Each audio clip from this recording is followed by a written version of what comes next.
feel like that was racially motivated. What's up? My name is Unnus. We're at Black Moon Recordings. This is the Infamous Media Podcast. Damn! What's up? This is Jimmy DeRosa. We're at Black Moon Recordings, and this is the infamous... Damn it! You fucked it up! Ruin it. That's it. Stage. That's the only one. Oh shit, the level on this is wrong, but we're sending it. What do you mean the level's wrong? The pad's on. Oh, leave the pad on. What does that even mean? Don't worry about it. Oh my god. This is slow. Okay. The reason I've called you all here today, right? One, I needed something to do. Two, you are what I would consider the absolute best engineer in the rock and metal scene of Ohio, maybe this side of the country. I appreciate that. And you're like really good at rap and hip hop stuff in Columbus, you know? You got this side of the country. I got Columbus. Damn. I don't know who else is over here. All right. You know? That's fair. No. So, yeah, I thought it'd be a really cool concept. I'm sure it's been done before, but I think I changed my mind within the first 5 minutes of being here because you two know a bunch of words that I don't understand. And I'm like, why would I think this is a good idea? You guys are just going to talk about stuff that I don't fucking get. But we'll give it a try, right? Now, Unnus is kind of cheating, though, because you used to do hip-hop and rap, right? Yeah. So when did all that change? When did you start? Let's start with that. I don't know. It was like my whole music career started in like making beats and stuff like that. Okay. Like when I was 10. So 10? That was like 17 years ago. What did you have? FL Studio? Yeah, I had the cracked version of Fruity Loops. And yeah, I would just like plunk around on there and like try to make beats, and I had like some interest in that, and then like I discovered like loops that you could like splice loops together and be able to make beats that way. And like I don't know, I always had an interest in rock music and stuff in general, but like obviously with the limited resources I had as a kid, like I couldn't just start a band and then just immediately dive in on the deep end. So like it was one of those things, you just start with what you have and kind of go from there. And I don't know, I started there, and then it was just one of those things that was always in the background, especially with like rock and metal, like the metalcore scene, especially in the like the 2010s. Oh yeah. Where like there was a lot of electronic elements in that music on top of all that. So you kind of had to be good at, you know, putting together beats and stuff like that. And then, you know, people were like, "Hey, can you make me a beat for my song?" I'm like, "Yeah, sure." And then it evidently turned into like I started making beats for rappers, started recording them. But then, you know, as time went on and as the business grew, it just kind of, you know, it's not like it's completely out of the picture, but it's just not how my business is structured. So most of what I do now is recording full bands, and with the budgets and stuff like that the way they are, it's just not as economical, I think, for rappers to come in. I still do get a few from time to time, but it's easier to split the bill with a band. With a band. Plus, like, now we have stuff like BeatStars and whatnot, where you can just go on there and lease a beat. Yeah. Like, you don't just hit up a guy and be like, yo, can you get me a beat? Like, that still happens, of course, but like from a budgetary standpoint, it's easy to just go on there and get like a $20 lease or whatever, or just like rip something off of YouTube from somebody that's way more talented than I am. Then to like come to me and be like, "Oh yeah, it's gonna be like $500 to $1,000 for So a when's beat." the last time you made someone like a beat or a track? Good question. Yeah, it's been a while. Been a long time. I still make them from time to time. I just kind of like file them away because it's, you know, songwriting and audio production, audio engineering, like all that stuff. It's like going to the gym. You have to work out that muscle. Yeah. So especially songwriting, you have to train it, and then once you train it, you have to keep working it out. So like I don't just work on rock music. I don't just work on metal music. I'll sit down and write, like I'll try to plunk together like a country song even. Oh yeah. So I'll make beats and stuff like that from time to time, and I'll just like stash them away, because sometimes you never know. Maybe there'll be a song that I'm working on that's like a pop song or a dark pop song, and I'm like, cool, we could have like a dark trap 808 type break in there, and we'll just like grab that, throw it in. I think as time's progressing too, the metal scene is becoming more and more like that, like Sleep Token. Oh yeah. Like Electric. You're seeing so much of that, dude. Yeah. So I mean, I guess to answer the question, I don't know. I've made some recently. The last time I made one for a client, It's been so long. Hell yeah. The last beat I made for a song that was actually put together was probably something that I did. Some of the songs that I showed you from forever ago, like the rap stuff that I did. Play the clip. Jamie, Let's can not. we get a... Let's not. Let's not. No, that's sick, though. 10 years old, dude. You were like FL cracking it, dude. That's fucking just doing it. wild. When there's a will, there's a way, you know? When I was 10, I had this like weird little white drum pad that they advertised on all the commercials. It was probably at Toys R Us. And like you could record something and then you could like put it through a bunch of crazy filters and loop it. And I remember I would play Lil Wayne on my portable CD player's headphones, and then I would loop that, and then I would think that I was like DJing a Lil Wayne song. It was sick as fuck. But let's go to Jimmy now, buddy. Yeah. First of all, big difference. You didn't go to school for engineering or any of that, right? No. And you know how to play a bunch of instruments, right? Yeah.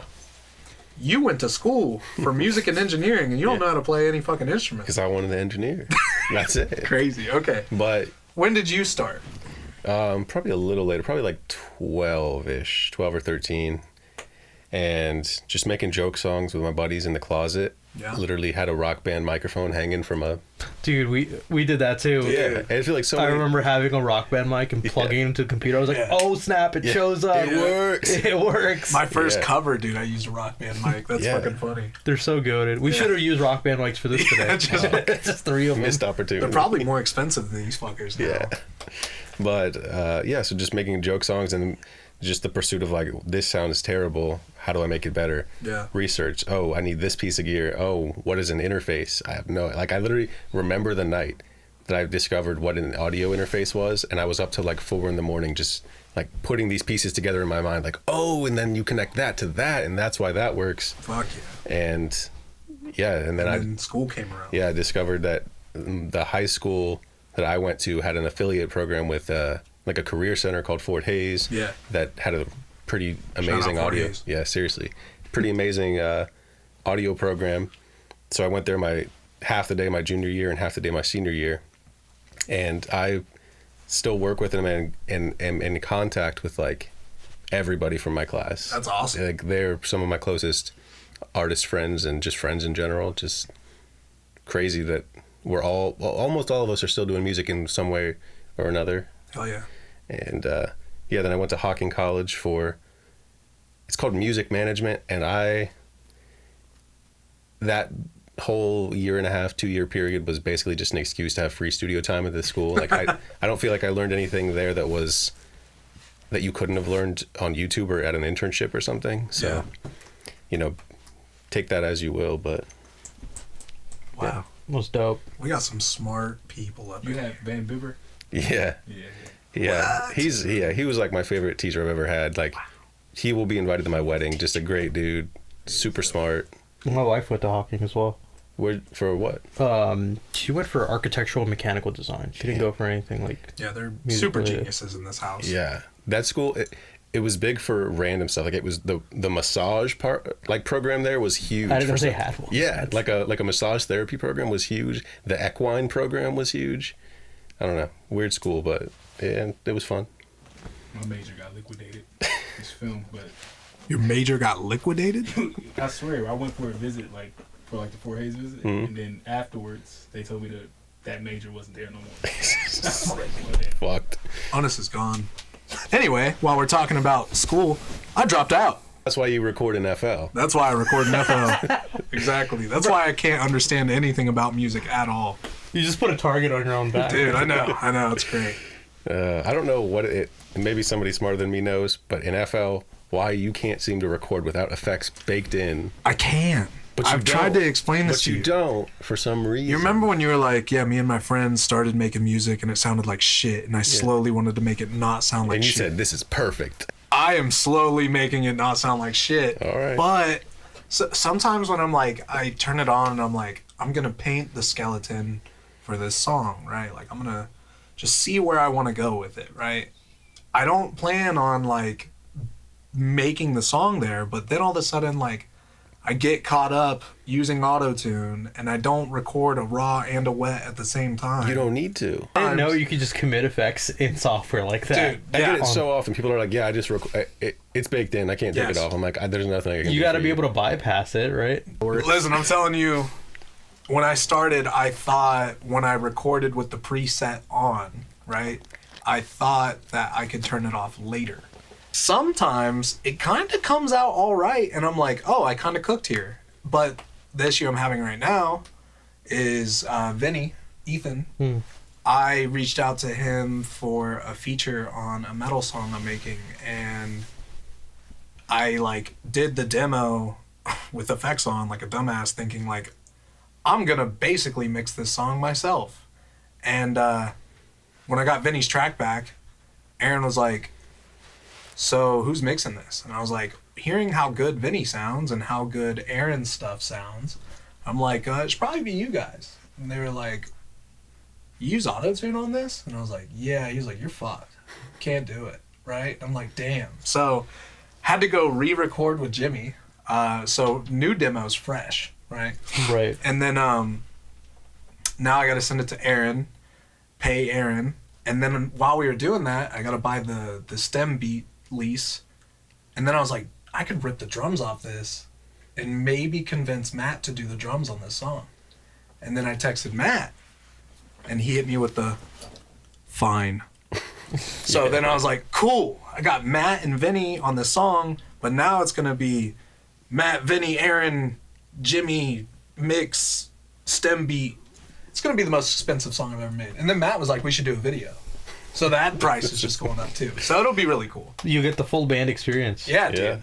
That's just how it goes. It'll be a good time. But you're not splitting with but I'm anyone. not splitting any payments with anybody. And this is why rappers don't come in anymore. Exactly. Because that's usually par for the course on how things go around here. I like it though. It's gonna be really cool. I think it'll be the coolest thing I've ever made. And It's a cool song. I started out with metalcore. So like that was the first. Like, that's how I met Matt. You know, we were going to make a band together, and I was either a shitty screamer at the time or, like, a good one. I don't know. But we never recorded shit, and then everybody parted ways and fucked each other's girlfriends, and then we just did different things, you know? Damn. So, now... that sounds like a better story. I was like, dude, solo music could be doable. Fuck having a band. But at the time, the idea of solo metal didn't seem doable with how new I was and like not experienced and everything. I remember when I found out what a fucking interface was too. That shit was a game changer. That was crazy. So, so I was like, I'll just do rap. And I started tiptoeing around it and like posting like whatever the fuck TikTok was before it was TikTok. Vine. Musically. Yeah. So Musically it just popped up. And I was like, I guess I'll do some stuff on here. And I came across this producer named Young Levin, and he lives in Germany. And for some reason he was like, I like what you're doing with your shitty auto-tune. And I was like, I like your beats, dude. Let's do stuff. And then after that, I just started buying like 2-for-1s off of him, which is why I have like 5 gigs of beats. Yeah. Yeah. And like brought a flash drive to Jimmy and was like, here you go. Yeah, why do you have 1,300 beats on here? So I was making a mistake buying beats before making demos. Yeah. So like I end up with a lot that I can't do anything with. They're just not for me. But yeah, music's been really cool. And I've met you two through it, which is pretty badass. Yeah. Pretty badass. What is some shit in your field of work that gets on your fucking nerves? Like some shit that just rubs you wrong that you got to deal with? It's a great question. Yeah. I'm curious to what we'll compare. Huh. And this isn't the debate, so like you can intervene. No, Jimmy and I touched on this very briefly when he showed up. Just like when artists are misinformed about stuff, like you can kind of and this might be an audio engineer thing, but I feel like audio engineers, producers, people that run studios can really smell out really quickly if somebody's never been in a studio before. Because like I've had my fair share, and like don't get me wrong, I love what I do, and I'm grateful for everybody that hits me up and trusts me with their music. But I'll get hit up for inquiries from time to time where it'll be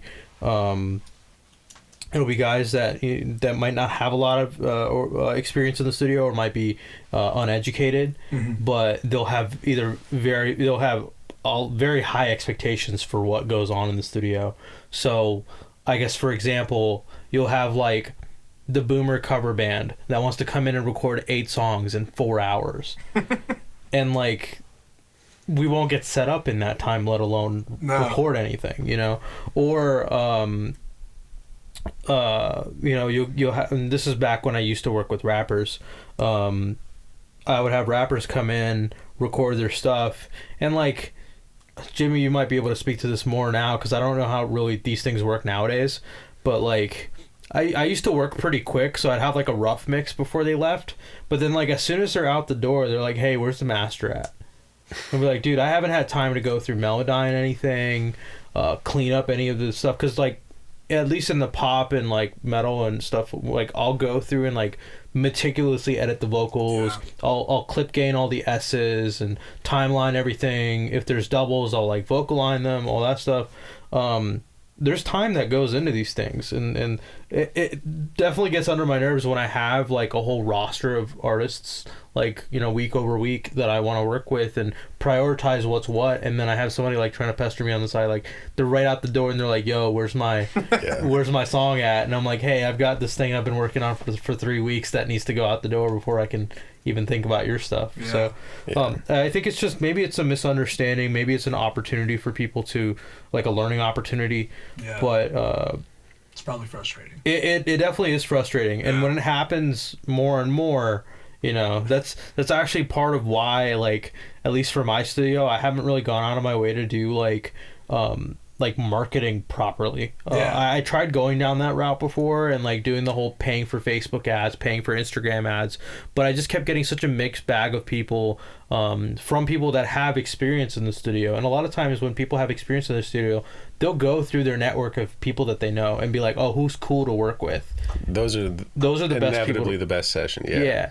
But then, like, the people that have never been in a studio before, have seen one advertisement for your studio, and then hits you up. Oh, good story. This came to my mind. Back when I did do those marketing campaigns, I had I just remember it was a lady who was trying to buy studio time for, like, I don't know if it was her niece or like I don't know. It was some younger girl who was in like high school or something that wanted to record, and it seemed pretty straightforward. What was I saying? The bitch bought studio time for like. She wasn't a bitch. Okay, actually. The female. So this lady hits me up. Like, puts a quote request in, and is like, hey, I want to get studio time for my niece or cousin or whoever it is, like some younger girl in her life. And I was like, that sounds really awesome. Like, it sounds like an awesome present for this person in your life. And I was like, well, what is she looking to do? She's like, I want her to come in and record some vocal covers of some church songs. I'm like, that sounds awesome. Cool. Like, I'm all about it.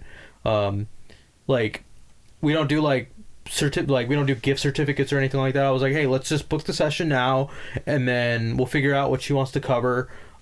Maybe you could reach out and you know, find some instrumentals, and then we'll track to those instrumentals. And she was like, what's an instrumental? Jesus. And I was like, well, you know, if she wants to be doing vocal covers of these songs, she's gonna need something to record too, like some music to record to. And she's like, oh, I thought you just had musicians that just sit around and can, like, do it all like that. Fuck, dude. And I was like, We could for a lot more. And that's what I said, because Brian was still working at the studio. Shout out Brian Ream. Brian was still working at the studio. This was before he moved. And we were thinking, like, okay, we could probably, you know, record like a full instrumental. It just wouldn't be done in a half day. We would have to maybe dedicate a couple days to this. Brian would go through and maybe we'll do like MIDI drums, and I'm sorry, that microphone keeps moving on. It's good. It's your fault. he could MIDI the drums out, record some guitars. He does worship music, like he's done church records and stuff like that, so it's not something he's unfamiliar with. We could make it work. Yeah. But she's like, well, I don't understand why it has to cost more. I was like, well, you're asking for something that's going to take more time. She's not going to just come in and then it's going to be like an 80s montage in like the movies where you just like record the vocals and suddenly you have a song. I was like, well, what you can do is if you don't want to pay for session musicians, you don't want to pay for all this other stuff, maybe you could go look for instrumentals.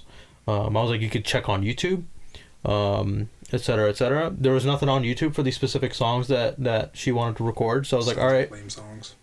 Let's see if we can find backtrack catalogs, because like you can find like kind of like the quote unquote like karaoke versions of these songs. Yeah. Especially in the worship world, you can find backtracks that have like string arrangements and piano and all that crap. So and I think it was like for the whole stem out, it was like $30 per song. I'm like, that's not bad. Shout out Jesus. Exactly. And then she's like, well, we got into this whole argument where she was like, she doesn't feel like she needs to pay for that. I was like, you're asking for something that I cannot offer. I can, what you're paying for is the vocal tracking and me mixing it and all this other stuff at no additional cost. You just need to bring something for her to record to. And then ultimately I was just like, here's your deposit back. Yeah. I don't want to work with you. I was like, at this point, there's no amount of money you could pay me to work with you. Jeez, yeah. Because we're just going in circles here. Damn. I'm trying to eat Taco Bell, and you're bugging me. Like, leave me alone. But yeah, I mean, long story short, yeah, it really comes down to just people that are uneducated and especially are not open to that conversation where it is a learning opportunity and I can educate them on how things do work. Because like the same experience that they're going to have with me and have to face the reality of like, hey, you can't just bang out a song immediately like that. These things take time. They're going to have that same experience no matter where they go, whether it's with me, whether it's with Jimmy, whether it's any other studio. Yeah. So I think I vaguely remember this. You offer mixing during the session, don't you? It depends on the session for sure. I actually had somebody hit me up today about drum recording, and something that I offered to them was like, the way we do stuff here in the studio is it's time block based, and I think that might change in the future. Yeah. But for like the last 4 years, what we've done is you either book a half day or a full day. We don't do hourly. I don't do it by the song because like, if you look at by hourly, then it's like I don't want people watching the clock. Yeah. And then be stressing out about that. And it works for a lot of studios, and that's totally cool. Yeah. Especially commercial spaces. Like that's just how things operate. I have the freedom to not have to worry about that. So I also don't like charging by the song because it can take any amount of time to get that song done. There might be somebody that pays full rate and then it only takes them like a half a day to finish the song. Yeah. Where they come in super, super prepared. Or it might take another band 3 days to do one song. So I figured let's just do the day rate. Usually it's about a day to do a song. Yeah. But in this one instance, this drummer hit me up and was like, hey, let's do some stuff together. And I was like, yeah, let's do it. If they only want to do like one song, I'll make sure that they can at least, in that time that they paid for, have extra work done. So if we have a bunch of time left over and I can bang out and edit and hand them the files, or if a rapper comes in and like, we bang out a few songs and then there's time left over and I can just mix them real quick, I'll do that. But it really just boils out to I want to maximize their value that they're getting in that time, not just like, hey, we're done, there's nothing else to do. I know you paid for like 3 extra hours, but get out of my house, So remind me to bring up the video thing, because I'll forget. What are some things you fucking hate? And then you don't offer mixing during the studio sessions. Yeah. So this is, that same thing comes up all the time with like somebody expecting the mix or whatever right away. Yeah. And so that inevitably happens so many times that I just have like a formula that I'm like, at the end of a session, I'll say, hey, if they're getting a mix done, give me 48 to 72 hours to get this sent back to you. Like, I need to give my ears a break so that you can have the best result. So you probably got a backlog too. What's that? You probably have a backlog of stuff you're working on at any given point too, with the volume that you do. Yeah, so it's like you want me to have fresh ears when I'm listening to this for your own sake, and I want to give it my full attention and not try to rush it. So it's like it's both a win-win. So I feel like if you present it to them as like, this is to your benefit, they won't bother you. And then if you over deliver and get it back sooner, cool, they're even more excited. So that's just typically what I go with. But it's not even necessarily annoying, but like, I do not understand people being so late to sessions. Like, oh, dude. They'll book a 2-hour session. Why's everybody looking at me? Yeah. They'll book a 2-hour session, show up 45 minutes late, and then take 2 smoke breaks during it. I'm like, I'm getting paid regardless, but I want to be working. Like, I want to work with you. Especially if they're paying you like by the hour. Well, like, they also need to be fully aware your 2 hours are drastically you're paying short. Regardless. Yeah, the full 2 hours. It started when the time started. I've had that happen. I've actually had people from out of town. They'll like, it'll be like 15 minutes, and I'll be like, okay, cool. Let me text them for a status update. There was one instance where I didn't hear back for 2 hours. Wow. And then the guy called me and was like, hey, I'm like 3 hours away, and I'm like, sick. Can you like show up? see you next week, dude. Basically. And yeah, like it's actually kind of scary how often that happens. It's all the time. I had somebody, it was an hour and 5 minutes into a 2-hour session, so I had packed up. I'm like, your deposit is gone, you paid for half the session, that's gone, so I'm leaving. And they texted me 15 minutes later like, hey, I'm almost there. I'm like, we're done. Like, I've already left. You can't show up an hour and 30 minutes late to a 2-hour session. You are more than welcome to show up. I will not be there. Yeah, you can hang out it's front. one thing if people own up to it, though, because like in the instances where people have been late, like they've been more than willing to accommodate, like paying for it and all that stuff. Yeah. But like, and accidents do happen. You know, life happens. Traffic happens. All that stuff.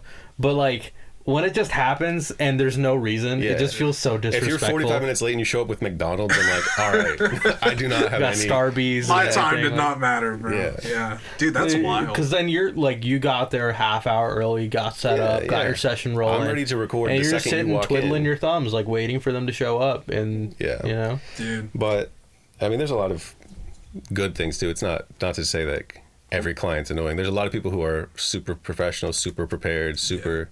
Oh yeah. We'll get there. For every one bad experience, or at least less than ideal experience that I've had, I will say I probably have like 50 great ones. Yeah. Wow. You know, and that's being nitpicky too. Like I'm grateful that like a lot of what we do here at least is word of mouth. So a lot of it's like someone's homie or whatever. Like I'm looking at the door here where we have everything decorated. That Jimmy hasn't signed. I never recorded here. He never recorded here, but he signed it anyway. So I think we got to erase it. But a lot of those have been like the word of mouth thing. So it's like, you know, friends and people that I do, you know, consider my dear friends have come through and recorded here, and there's just that mutual respect and understanding as a result of that. So those people are cognizant of my time. They do make sure that I'm paid up and all that good stuff. And like when we work together, there's great communication. The mix process usually goes really smoothly. I know I personally have had to do a lot of emotional development in the process of that, because with that, I guess to flip it on its head, there's problems that we might have with artists, but also like artists will have problems with us too. Yeah, you guys suck. Because like with this stuff, like especially with it being creative, it's so easy to take things personally. Especially with how many faces that like Jimmy and I would definitely see on a regular basis. And when this is all you do day in and day out, it becomes a part of your identity. So when somebody challenges that, you know, it starts to, it can rub you the wrong way. And that's something that I've had to work to overcome. Dude, I'm still working on it every single day. Jimmy sent me a screenshot one time where somebody was just like, he was hacked. Dude, he was actually hacked. This dude got hacked, but at the time, no one was aware this dude got hacked. I was like, this is the craziest text This dude was like, Jimmy, I need that money right now. Come on, man. Send me that money. I got to pay the store man. You're the engineer, bro. You got that money. I was like, we haven't even worked together Dude, before. he's like, yo, if this is how you handle your engineers, like, I'm good. Find someone else. Like, but dude, yeah, And that was just like one instance, dude. You guys have years of crazy experiences from these people, but there's other stuff too, like where I used to get annoyed by something, and now I just realize like that's dumb. Like when I first like worked with him, I asked him, I was like, "Is there any like pet peeves you have that like I should know about?" And he was like, "I don't like when people get fucking loud out of nowhere." Let me know if you're gonna like double your volume, just for your own sake, I'll turn it down. Yeah. But but now like that made me so paranoid now. Like I'm going in, I'm like, I can't just start fucking screaming at the top of my lungs. I mean, you can. I'm just gonna be like, we're gonna do that take again. Like we're gonna scream real quick, and then I just fucking mid song have to say that. Dude, it's tough. Well, yeah, he's gotta adjust the level, you know. I don't know anything. That's what. Whatever he's doing out there, he's doing it. You know. It used to be. I used to get real frustrated when rappers would be like, "Come on, let's go." Like when they're Oh my punching in. God, that too. But I'm like, that's just, they're not doing that towards me. They're just trying. Their brain is working so fast that I'm just like, come on, let's go. I used to think that I was being talked down to, but in reality, it's like, I guess the closest parallel to that is like when I'm recording a drummer, because a lot of what I do now is record drums for, you know, a lot of people come in and do all that stuff with the drum room. Especially like when they have their heart rate up and like they got the adrenaline going. Yeah. It's a workout. Yeah. So when they're in there and like we're punching between takes, instead of me starting to go and start messing with stuff, they're like, "Hey, let's go," before my heart rate drops, and like I have to get back into the groove of it, literally. Yeah. Physically. I feel like it's the same with vocalists too, where, you know, they're in their head, they're in the zone, they're in that flow state, and they don't want anything to interrupt that. Yeah. So sometimes it comes line off for line too. Yeah. Like. And the music, you know, it can be aggressive. So especially like the content or anything, and you know, it's not, I'm not saying that that's the consensus for all of it, but like when they're channeling those emotions and all that stuff, to be able to deliver that performance, sometimes they bring the character, the face, or whatever they need to be able to make that happen. That comes out and might come across in a manner that might feel like it's targeted towards you when it's not. Wow. One of the best feelings is beating an artist to a punch. Like before they can say, "Come on, I'm already recording." You already did. I got you. Say it. Keep you on your toes. That's cool, man. I'm there. Where are you at? Yeah, come on. You come on. Jimmy hates that I don't write anything and I waste all of our studio time together. No, I don't hate that. I just hate how you're like, "Let's go be unproductive." Like, dude, all right. I'm just hanging out with you for money. That's all that matters. Now we're hanging out for free. Oh no, Seth has to pay people to be his friend. Dude, I do. It's really tough. Ask Jalen. Gotta pay him to be my friend every fucking time. Everybody in this room except for you, actually. Yeah, but because your prices are too high. I can't. So I'm the one that set up all the audio. Yeah, this mic keeps drooping. Yeah, dude, that's lock shitty. it down. It's locked. It's fucking. He offered You a gotta go to the sandbag. gym, man. You gotta Yeah. Beefed out. Wow. you crank that thing, dude. So now that you guys have talked for 3 fucking hours, Yeah, damn. maybe I should share a story, huh? All right. Oh yeah. I want to hear your perspective as an artist. Okay, yeah, that's a good idea, actually. So, Like, what's your worst studio experience? all of my studio experiences have been with Jimmy, so that's So fun. pretty bad. Pretty bad. No, so originally when I started off, dude, I had this idea that I was going to learn to do everything myself, and I didn't want any professionals, like, help or assistance, and quickly got humbled on that real fast. That was a dumb idea, right? So I met Kid Chaos and asked him for a feature on my song called High Ground, and he was relatively new to the music world as I was too, but he had already been working with him, not working at home. I had been working at home, not with him. So he was like, "Who's gonna mix the song?" And I was like, "Mix? What are you talking about?" You know? And then he was like, "You should probably have my engineer mix it." And I was like, "Sure," you know? But I sent Jimmy like $100 something bucks, and then I was like, "Here's my stems," and then he was like, "There's auto-tune all over this shit. What am I gonna do with this?" And I was like, "I don't know." It wasn't audio. You had reverbs, delay. You had distortion. I had everything. You had everything. I had on that everything. motherfucker. And then he was like, "There's nothing I can do to this." And then I was like, "Oh, I guess my brain kind of thought if I send him vocals with effects on them, all he would have to do is get the volumes right." Right. I my young dumb brain at the time didn't really understand the difference between mix, master, just effects in general. I just kind of wanted to make sure everything sounded cohesive.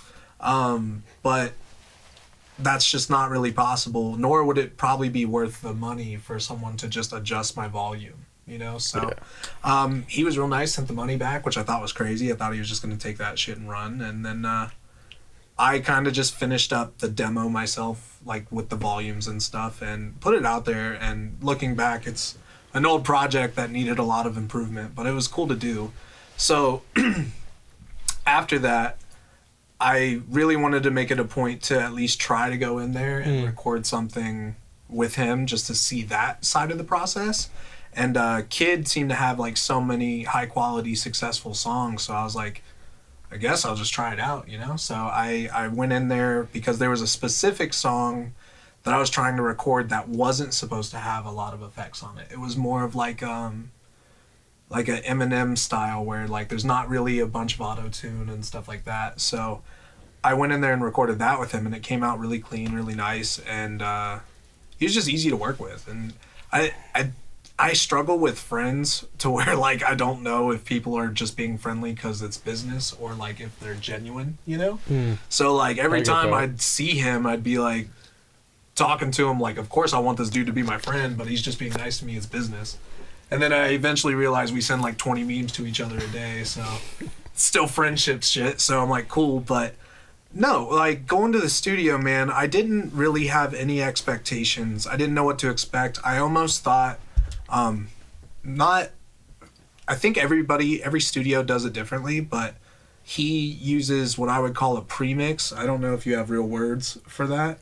Just like auto-tune and a little bit of compression and reverb so that you don't feel like you're just a sterile... Yeah. Like a tracking... Yeah, just like so that when they're recording, they hear something nice happening. And I don't know. I take a mixed approach. It depends on the vocalist. If the vocalists are really good, I'll just run it dry. If somebody needs like to be able to hear closer to what it's going to sound like, it's just... It depends on the vocalist. Him doing that, I think that's what sold Kid and me, because... me recording at home with those effects on, that's something that I'm used to. It helps me paint the picture. But it inspires the confidence too. Yeah, that too. So like when I showed up and he already does shit like that, I'm like, this is kind of what I do at home, but he's doing it correctly to where if I needed to send you stems, he has the wet and dries and everything like that. So that's awesome. So super, super dope to do that. And then, I mean, I've had everyone and their mom offer like, yeah, bro, come record at my studio and check it out. And then I'll see like a video of what they got going on, and they're just in the closet with like some moving blankets hanging. Hey, don't knock the closet. That's how I started, man. I love y'all's start because I did the same. Yeah. I was not telling people to come and record at my fucking studio like I that. was. Dude, I know that a lot of the dudes that like associate in the music scene that way, at least rappers that record at home, they're probably snorting coke off the desk, dude. Like, and I'm just not that kind of person. Like, it's not my scene to show up to. So like, I just also, with how insecure I am with vocals, I don't want another rapper hearing my raws. Well, it's a vulnerable thing. Yeah. I mean, that was a huge focus on like what I was trying to put together with this place was like, I wanted this studio to be like no bullshit. I'm not gonna like rag on you for getting the vocal takes wrong. Yeah. That's just not the type of person I am. But like, you know, when you're creating music, doesn't matter what kind of music it is, what genre or like what the content of it is. When you're creating art, you know, you're putting yourself in a pretty vulnerable state. And if somebody like disrespects that boundary with you, it's, you know, it can be, you know, detrimental to you. Yeah, exactly. It could, and like, you know, I've heard stories of people that have had bad studio experiences that almost wanted to just straight up quit music. This guy, dude. You saying you had a bad experience? Yeah, every time, dude. Damn. He's like, dude, you fucking suck. I mean, and that, like, even gentle ribbing is fun. Even back when like I was recording out of like before we got this place, I was like door dashing and like recording rappers out of my closet. Mobile pull up, yeah. Dude, we literally had shout out Lauren, my wife, for being so patient with me. Yeah. We had moved all of our stuff in our apartment into our smaller like second bedroom and used the master as like our office. So like she had her corner, I had my corner, and then we used the walk-in closet as the vocal booth, and it was like storage and stuff, but we had comforters hung up to do like the vocal booth thing. And I like stuck a computer monitor in there, which is similar to how I have stuff set up here. Yeah. But I like had a computer monitor in there, a mic, and like that's just how we did it. Like which is crazy that you now have this place that was custom built as the studio. Is every TV in this house crooked, dude? Oh, what's up? He's calling you that out. one's straight, dude. Are you shitting? Look at the right corner. That is a little crooked. Dude. We'll get the levels out after. Dude, we'll fix it later. Yeah. We'll fix it in post. Okay, so something I wanted to ask you actually. When you started offering the videos, right? Like, what kind of change did you see in clients and customers after that? Like, did you see a jump, or was it There slow? was definitely a jump. Honestly, the thing with the videos, too, like, you're referring to the drum videos and stuff, right? Yeah. Like, that wasn't even originally a planned part of the business. It just happened. Like, so, and I think COVID is the reason that happened. Originally, like I had no interest in doing I did video like stuff, mess around, like, you know, obviously like when I was like 10, 12, whatever. Yeah. Like I dabbled in a lot of stuff, so I like made the beats and stuff like that. I kept myself busy. I like tech, like mess around the computer, you know, play video games, whatever. Another part of it was like it was early YouTube, so like you had like Fred and like Smosh and all that. Yeah. Everybody with the flip camera wanted to become a YouTuber. So like I would borrow, like my friend would come over, he had like his dad's like flip camera, and we would like make little like action films and stuff. Like we would just mess around, like we'd mess around with it in like iMovie or whatever, and it was like a good time. That was like the extent of the interest that I had in like filmmaking at the point. So I had like a very surface level knowledge of that, plus like there was a couple classes I took in high school on like multimedia and stuff like that. So I had a general understanding of framing and all that good stuff. But it was just like, oh, whatever, you know? I just never really cared to pursue that. My thing was I wanted to do audio, and that was it. Yeah. But, you know, mid-2010s going into, like, you know, 2020, there were a lot of YouTube drummers. There's, like, Luke Holland and all these other guys out here. And a lot of them made their entire careers based off of those videos, doing the videos and stuff. Yeah. So like the concept was out there that there were drummers that would go to a studio, record their drums, and then like have video and stuff done. And usually that's like separate people. You have a guy, you hire a videographer to come out and do the video portion. You have the studio obviously for the setup and the backdrop, and then they're recording the audio obviously. What happened was we had bought this place in May of 2019. Hadn't done too much with the place. Like the rooms were here. The rooms were definitely not the way they look now. They were pretty stripped down. But you know, August-ish came around of 2019. I bought a drum kit, put it in that room.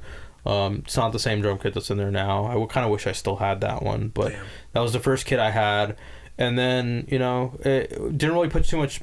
I put all the money into buying the house, so I didn't have so much left over. I was like, I have to furnish the house, like buy a bed and dining furniture and a couch. Wait a couple years and get the Porsche.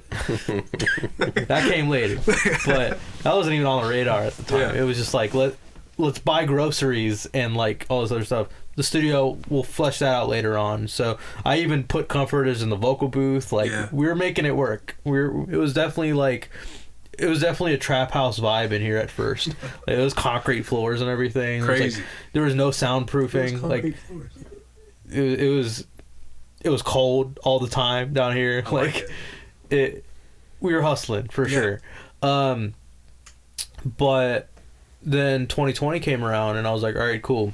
New decade. We're going to come in hot. It's going to be sick. I'm going to put all my money into this. It's going to be awesome. We're going to build the studio out. We're going to bring in clients. I'm going to be the biggest producer on this side of the Mississippi. COVID happened. And I was like, all right, sick. I mean, I still work a day job even to this day. Yeah, exactly. We're 2 full-time jobs now. But and at the time, with all that stuff going on, I was like, okay, cool.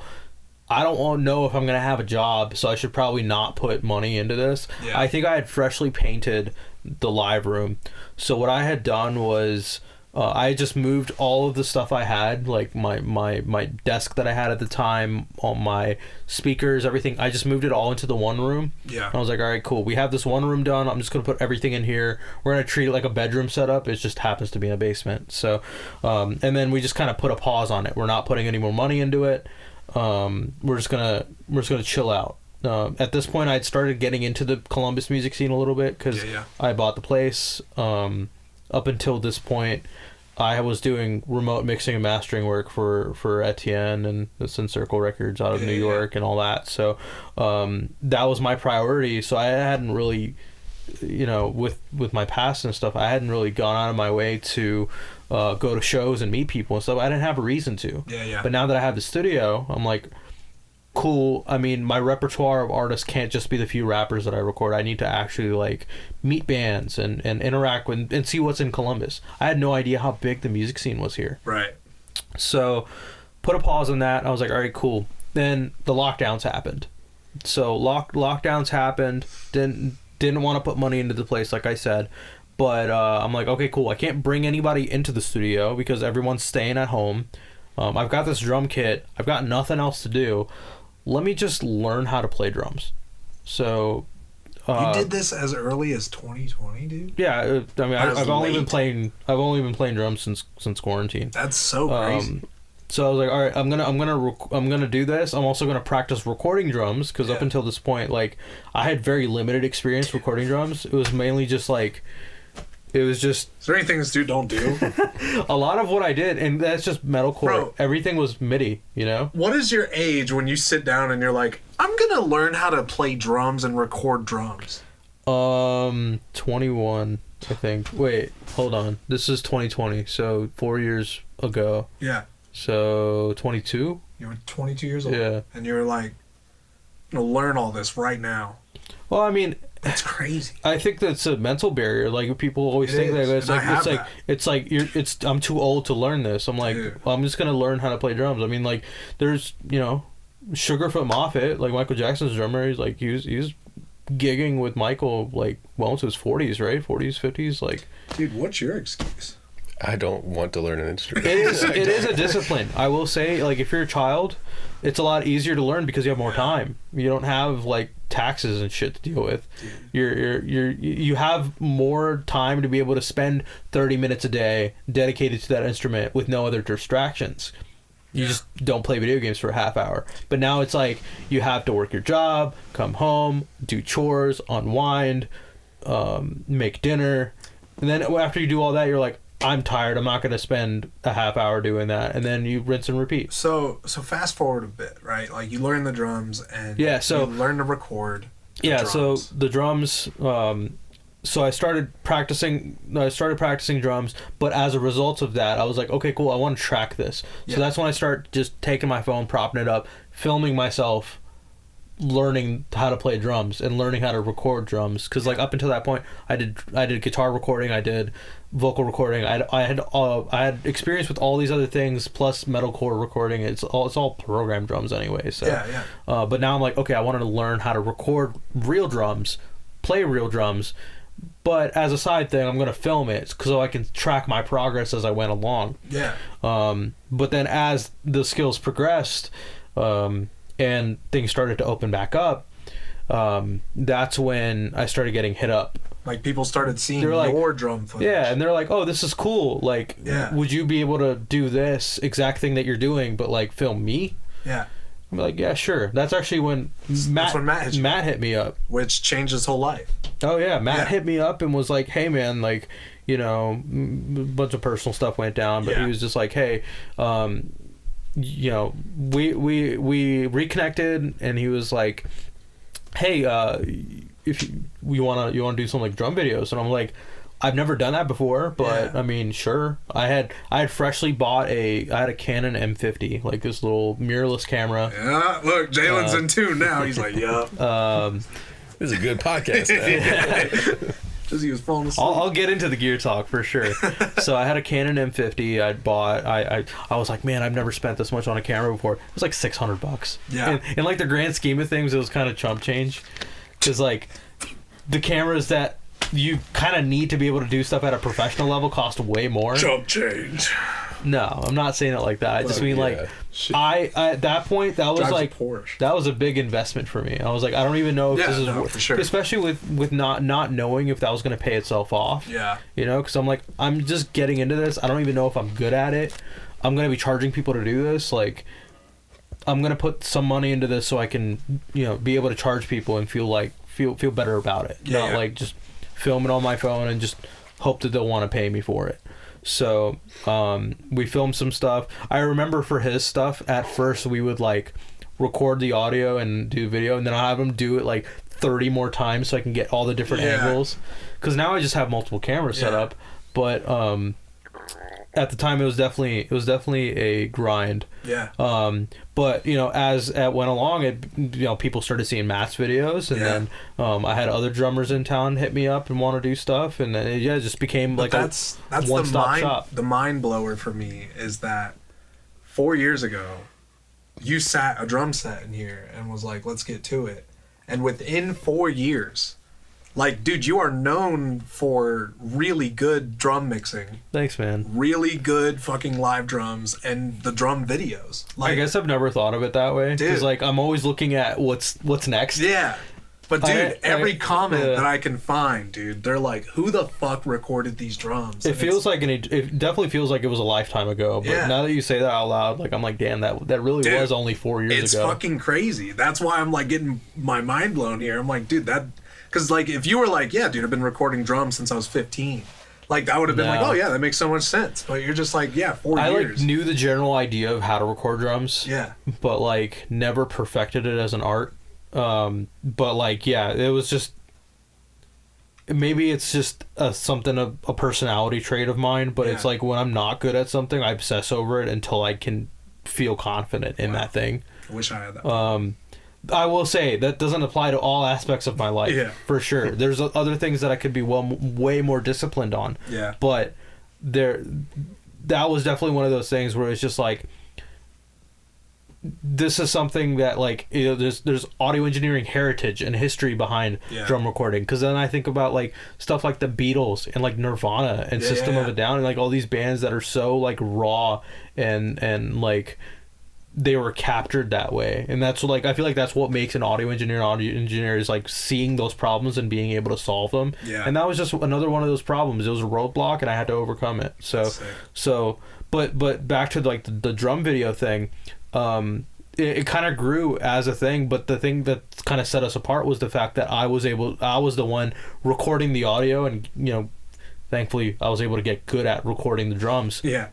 But also doing the video and stuff. So like, you didn't have to pay a separate videographer. You didn't have to pay a separate audio engineer. You didn't have to pay for studio rent. It's all together. So like, I can kind of slide in and undercut the competition, and that's like become my niche. And as a result, now thankfully, people have seen those videos. Matt's gotten the gig with Woe Is Me, which is awesome for him. But then, like, people see those videos, Matt's videos and stuff. We've made so many connections with other drum influencers and stuff. And I've gotten gigs going, like, traveling out of state to go and record bands. Yeah. Just their drums. It's so crazy. Because they love the stuff that they hear on these videos. So after Aaron Berkshire, did you guys really start using iPhone? Yeah, we did that for one session. Yeah. We're back to using cameras. Yeah. Because... I think the algorithm changes too fast to even. It does, but also those videos they just feel weird to me because I guess technical talk. Yeah. They were shot at 4K 30, and usually everything I shoot is at 4K 24. I couldn't adjust the shutter. Like, there's the exposure triangle. There's ISO. There's shutter speed, and then there is your aperture. You can't control those things on an iPhone really easily. So it's just and I think that's the idea that Aaron Berkshire had, was like, literally it's just raw content. You just point and shoot. Yeah. There was like, it was half like it wasn't doing anything for us, and honestly it made the editing process easier because a lot of it was already graded and everything that. But the other half was like, it's like I feel like I'm ripping Matt off here. It doesn't feel like you're... dude, we're just setting up our phones and recording when I literally have like 10 feet away I have an A7 IV with like all the lenses and all the crap that we could just be using instead. I feel like the algorithm changes so fast that like any statement that reaches the public, like in my video with Matt, he actually said you shouldn't post your reels to your story right after you post a reel. It's actually bad because the engagement on the story where people aren't going and liking it is damaging the views to like ratios on the video. So he said that, and then like 2 weeks later he started doing it. Like he started sharing his reels right after. Dude, it just pivots so much. Yeah. I feel like it's just, it might be the world of AI, or it might just be automatically moving things around. Nobody really knows. It's a moving target, and I think that's by design. I wish I would have got famous in 2010, bro. Dude, seriously. Shit was so much easier back then. I remember hearing a story about how there was a few bands that they would just like, what were they doing? They were like going through and like putting like the links to their songs in like people's MySpace comments or something like that on their profile pages or whatever, and then like the original, bro, I'm a 13-year-old producer, come check my shit out. No, bands were doing that, and then as a result, like they were getting their play counts up, and then they were able to be like, yo, look, you know, we hit the algorithm. There was no algorithm back MySpace, then, you know. Exactly. So crazy. but yeah, I don't know, it's just one of those things with the there is something I want to try here soon, probably, and we'll see if it works. I've noticed that a lot of the drummers that are getting high view counts are, well, for one, they're shooting like exciting videos, right? But a lot of it's perceived because they're shooting at high shutter speed. So I'm going to try doing some of that. I don't know if that really translates into like a podcast setting, but like where he's moving really quickly. I'm the only podcast that he'll do. And that's just because... I'm just saying, like... No, I'm saying, like, this dude makes fucking movies. He makes great shit. Well, I've always, like... And this is where my inexperience comes in. Yeah. I've always followed the 180-degree rule, where it's like, okay, cool, if I'm shooting at 24, I'll probably have the shutter angle at, like, 148 or 150. The past few map videos we had it at 100, so it's, like, doubled up. So it works fine, but there was one guy I saw he's been getting a lot of his thing. He like dropped this little tidbit on his story where he's like, dude, just crank that thing, and it's like completely bypasses all the rules that I knew. He's like, dude, I shoot my videos and like the shutter speed's at 1/500. He's like, the sticks look like they're like bending in space, but that's what makes it look exciting. Just crank that thing. It just looks insane. Jalen, you got any nerd talk on that, bud? I mean, yeah. Shutter speed up in it, you just get a whole bunch of, you know, hectic stuff. 24, you typically use right, and I was like, Mm-hmm. but to me that like, because yeah, you get like a natural motion blur if you have it like that, but like in my head, I'm like, that's wrong, like that, yeah, like you're not following the rules. Cinematically, that's incorrect. But then I think about it, and I thought about it more, and I'm like, when it comes to audio, I don't follow any of the rules. Yeah. I'm self-taught. Like I didn't go to school for audio engineering. I'm self-taught. And I'm like, I went on forums and like Ultimate Metal. And I use FL with effects on. Exactly. Yeah. and you just and a lot of it is trial and error until you figure it out. And I think that's how social media is. That's how videography is. And I just, for some reason, I conform myself to these rule set, and I'm like, I'm not going to break out of this rule set because this is what works. But like, I don't know, sometimes you got to break those rules and try to find something new. And I might work for him, and who knows, maybe in 2 weeks it won't work for him anymore. He said, just fucking crank that thing, dude. Jimbo, you're very quiet. I'm a listener. That's fucking not cool. I'm a yapper. I'll talk for hours. Yeah, I just absorb info. We're gonna talk about Jimmy for the next fucking 30 minutes. So what do I know about Jimothy here?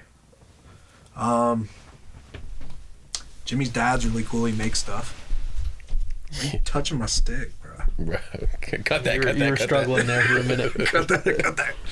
Jimmy's dad made him a TV, little Simpsons TV. It plays Simpson episodes all day. It's like this big. Yeah. Oh, that's cool. A little Dude. Raspberry Pi 3D printed Simpsons TV that, like, you turn on and off. It's got volume and everything.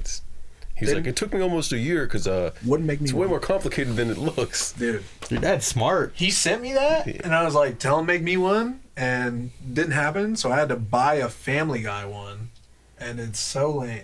Yeah, it looks like somebody filmed Family Guy on YouTube through a 2009 Nokia. Yeah.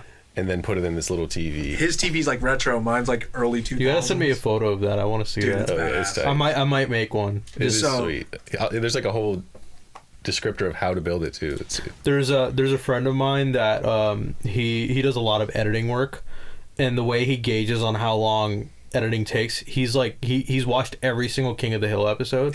He'll like throw it on the TV in the studio, and he'll be like, okay, cool, this is how long it took because I got to this season, this episode. Jeez. And I'm like, I just watched King of the Hill for the first time this year, and it's No way. a smacker. dude, it's genuinely, I feel like it's a cult classic of a show. It's Aren't great. you a Beavis and Butthead fan? Yeah, So how did you never branch over? I've like watched episodes, but I sat and watched the whole thing, Dude. tip to tail. As a kid, King of the Hill was like my dad at night. Like that was just all I had to look up to. That's you know? sad. No, It's I get very that because it sad, shows you like, and I can relate Yeah. coming from a dysfunctional household myself. Yeah.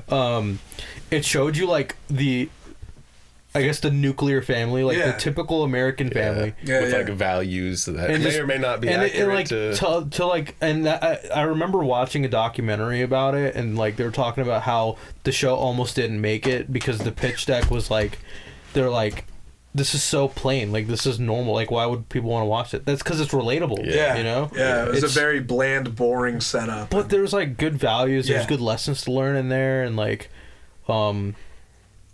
there's funny moments, Yeah. of course, but it it wasn't very like cut and dry like Family Guy or South Park or whatever. It was definitely diluted down, but like I don't know, it but kind of almost funnier because of that. Yeah. exactly because you kind of see it through the lens It's of like animated Napoleon Dynamite. Yeah, Yeah. or like Hank Hill Yeah. himself as a person, just your typical conservative Texan dad, Yeah. Just watching and witnessing and reacting to the world changing around him.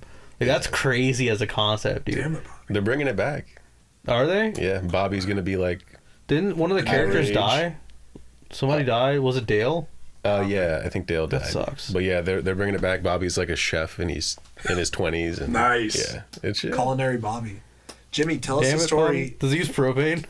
that'd be great. Tell us the story how you and Unnus met, buddy. I think I literally just DM'd him. You just DM'd him. Yeah, I was like, hey, I want to come see your studio.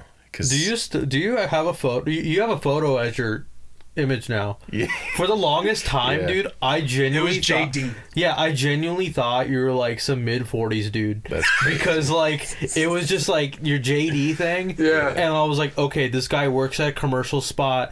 He sometimes interacts with my stories. Yeah. And he doesn't talk a lot. Yeah. This dude's probably a boomer. Like Dude. No. Yeah, it was the logo for a long time, and then I was never able to put the face to the name. Yeah, well then I Yeah. got the picture as the profile picture, and it was the same as yours, and I was like, fuck, how did I Dude. not realize that we took almost the exact when same I picture? saw that shit, I lost it, dude. Because first of all, it's so much deeper than just it's a similar picture.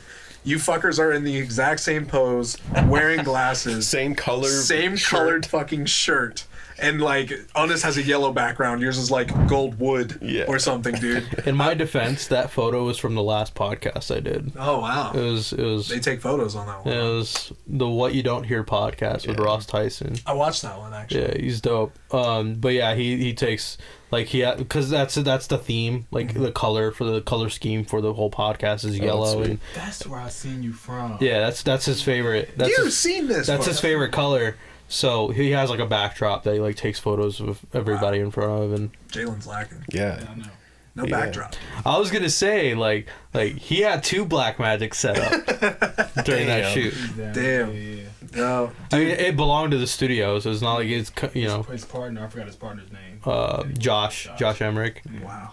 He shoots some sticks. They're great, This shit's so dope. but yeah, that's so funny. Yeah. But yeah, like Yeah, so so then how did we I meet? literally think I just DM'd you and I was like, hey, I'd love to come see this space. Actually, I think it was about speakers because I saw you had the Barefoots and I was looking for new speakers. And Oh, I was yeah, I like, think can you I wanna come, check can them I come out, take yeah. a listen? And then we just hung out for a couple hours. Yeah, the because first time. we bantered on Instagram back and forth for years, but like Yeah. it was just like because I talked to every producer in town, Yeah. so it was just one of those Yeah. things. But I had brought you up to him because I assumed you guys would have known each other, and he was like, I follow him, but we've never like spoke a lot. So next thing you know, like a week later, he was like, I went to his house. Yeah. I was like, what the fuck? Because I was telling you, I was like, you should record with him because you're doing metal. Trying to do that stuff. Dude, yeah. And then He's trying to scope out the competition. dude, you you know? let a lot of people in your house. What's up with that? I don't know, man. Nothing I'm like, bad hey, has you want to happened? come to my basement? real Yeah, quick?" Yeah. Hey, dude, you want to come pick this china cabinet up and fucking hang this TV with me? No problem, dude. First time meeting you, I don't want to drop your 90-inch TV or anything. But Dude, it's not 90. Oh, it's like my- 85. it's just 80. Yeah. My bad. Calm down. Are y'all scared of AI at all? Like, does that scare y'all at all? I don't think so. That's a damn good question. So, I've had so many conversations, and I'm glad you bring that up too, because I was just in Nashville, like for my birthday weekend Of course he was. this past month. I was down there working though, to be fair. That's all, dude. Nashville is only home to producers and engineers. Yeah, basically. Yeah. But, Everybody moved but I was out and just talking. let them I got to have some real. very good conversations with people that are like actually like higher up in the industry and talk about that stuff. And to them, it's. I feel like it's more of a problem for producers that don't know what they're doing, or artists that don't know what they're doing. And if anything, I feel like it's a great catalyst for people to be able to create with less friction. And like personally, I feel like there's no substitute for human creativity, right? But I would love to see like AI vocal editing, AI drum editing, AI quantization, that type of stuff. It's coming. And when that comes, dude, I swear it'll be the greatest time saver for audio engineers. Yeah. But then again, it always comes back to the people that do it by hand always get the extra 2%. Well, what I could see happening is the editing software would come with a price. Oh, for sure. So Yeah. engineers getting their hands on the price, they own the software. There's no owning. It's all going to be a subscription. It's also Yeah. But there's tools out there that like you can put in a prompt and then it'll like spit back a whole song. Yeah. And then people will go back and replay that in the studio and like recreate it and stuff like that. I feel like that definitely has a sound. Because there's a joke when I go to the gym, the playlist has like a bunch of cover songs on it, like at the gym. But for some reason, like you'll hear some songs on there that you feel like was generated by AI. There's just like a certain cadence, delivery. Yeah. You have like the woes in there. It just feels like it was just the song was just like you put it into ChatGPT and it spit the song. The out. rhyme scheme's super predictable. Exactly. The structure is the same as like verse, chorus, bridge, chorus, end. Like that. I just. That's basically most That was music it, now. yeah. That's basically the whole thing. So are you worried at all? Are you affected? Do you have the same opinion, basically? I mean, it's questionable, but I actually just had a good conversation about this in my little mastermind group the other day, and one of the guys brought up a really good point that he compared AI to the way that like back in the 70s there was drummers. That was their gig, and then drum machines came out. Yeah. And they probably felt the same way that we might be feeling about AI now, but it's just a tool. Like it was just a tool. They still have drummers, they still have drum machines, they're just doing different things. So it's like there's going to be new tools that come up. I think there was the same deal when like at-home recording software came out. Oh yeah, 100%. Yeah, I feel were like it's for the not to. I don't know if there's like a good word or a good way to put it, but like the way I frame it in my head is like it's like the lowest common denominator. So it's like the people that are gonna go and write music, they're gonna go write music. The people that either weren't able to write music, like whether they like maybe they're struggling with the creative aspect of it or they're struggling with song lyrics and stuff like that, for them it'll become a catalyst for them to be able to create music. And for the people that are maybe not as good, it'll be like maybe a little bit of a cop out for them to be able to like spit out generic songs and stuff like that. Those aren't the type of people I typically end up working with anyway. So it's kind of like the home recording thing. It's like the people that want to learn how to home record, myself included, Jimmy as well, they're gonna go out. They weren't planning on going to a studio anyway. No. So if they're gonna go out to seek how to record at home, they're gonna go buy the gear and do all that stuff, and they're gonna go at home. It's just a different crowd in general. So the people that are gonna use AI to make music, that's probably going to stay in that circle. Yeah. And people might dabble with it. I've even messed around with these tools to see what they can do, just to see what's up with them. And don't get me wrong, the tools are, or the way that the tools are now, you can literally like take a 45-second clip of a song. Like I have a folder in my computer called the fridge, and it's just like 8-bar loops of like either beats I've made or songs or choruses, or I'll like write a hook or something, and like I just get kind of burnt on it, and I'll be like, okay, I can't really expand on this idea anymore, I'll just move on to the next one. I'll throw one of those in there and it'll write a whole song around it. And I'm like, if you're hitting the creative roadblock where you're like, I have a really fire hook, but I don't have verses, I don't have structure around it, it'll give you something to base off of. Nice. I think it's great for that if you're hitting that, but to use it as a crutch, I think that's kind of a cop out. Yeah. But if you're hitting the creative, it's a great tool. But it's like with any other tool, you can use vocal tuning as a crutch. You can use drum editing as a crutch. You can use like, you know, auto align as a crutch. Like they're tools that you can utilize to make yourself competitive, but they can also be abused. Tattoo artists are actually using AI generators for different art ideas. I've seen that. Yeah. I have Procreate at the house. Yeah. And I was planning on getting into tattooing more, but I didn't know what the fuck to draw, dude. I was like, I don't know what to do. So I was just typing in bad bitch cyborg, and whatever the fuck would come up, I would start drawing. Like, I'll take her arm and then I'll pull up another one and then use someone's legs and like just make a mashup of shit. So like AI has really just became tools for everything. I wonder if with tattooing too, like maybe this is a parallel. I'm not too familiar with the tattoo world, as you can tell. I don't have any tattoos.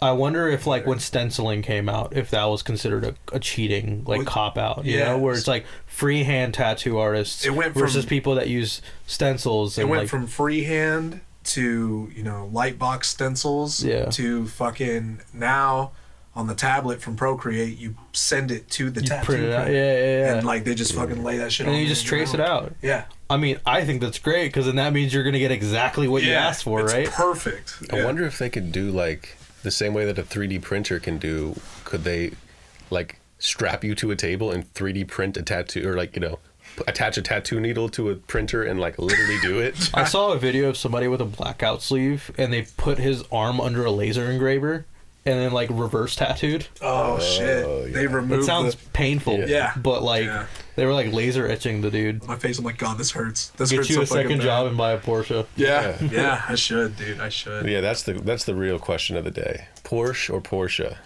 And clearly you are stanced in Porsche. It's Porsche. I mean, I guess the German pronunciation is Porsche, but I'm not stupid. I'm not gonna be like, oh, it's pronounced curry. Like, you know, it's like like I think you should. if I'm having a conversation with somebody and they say Porsche, I'll run with that. Yeah. Because I don't want to make them feel stupid. Like, Yeah. I'm not gonna be like, oh, it's Porsche. Did it start as a douche thing though, where they were just chopping the off? Like, Well, the guy that founded the company, his name is Ferdinand Porsche. yeah. So we know the right word. Yeah, But, you know, like, what's the sitch? I think it's Hollywood, because Yeah, like I've in movies they always call it Porsche. yeah, that's my Silent E. default. They You were just ran saying with my that. last name wrong for It's eternity. Schuyler. It's Oh, Skyler. Schuyler. It is bitch's first name sometimes. It's my I wife's had first no name. idea. See what I'm saying? I had no idea that's how you pronounce it. Does not matter. I've just never had to say it. Autosyn is way easier. Yeah, Just leave that alone. That's there. crazy. with no space. Yeah. Well, I mean, you thought this was Unnus for a minute. I did, and I get that a lot. Unnus Yeah. Latif. I thought Latif. I didn't think that. I did. I'm not that dumb. I knew it was Unnus, but I thought it was Latif. You know? And Wow, names are funny. Jeremiah back there. Dude, Matt rolled with that. he did. You don't even know because you was won't so watch the confident about fucking it. videos. Yeah, you can't be that confident Dude, against. I'll someone's watch name, bro. it. Yeah. Yeah. What is this podcast called? Infamous Media. This has been the Infinite Media Podcast. Yeah. I'm honest. We got Jimmy. We got Jimmy. Seth. We got Jeremiah behind the camera. That's the intro. We got Jalen, Matt, Jalen. Post your reel up here. I want to see some of your videos. Jalen doesn't do shit with social media ever. Dude, it's so disappointing.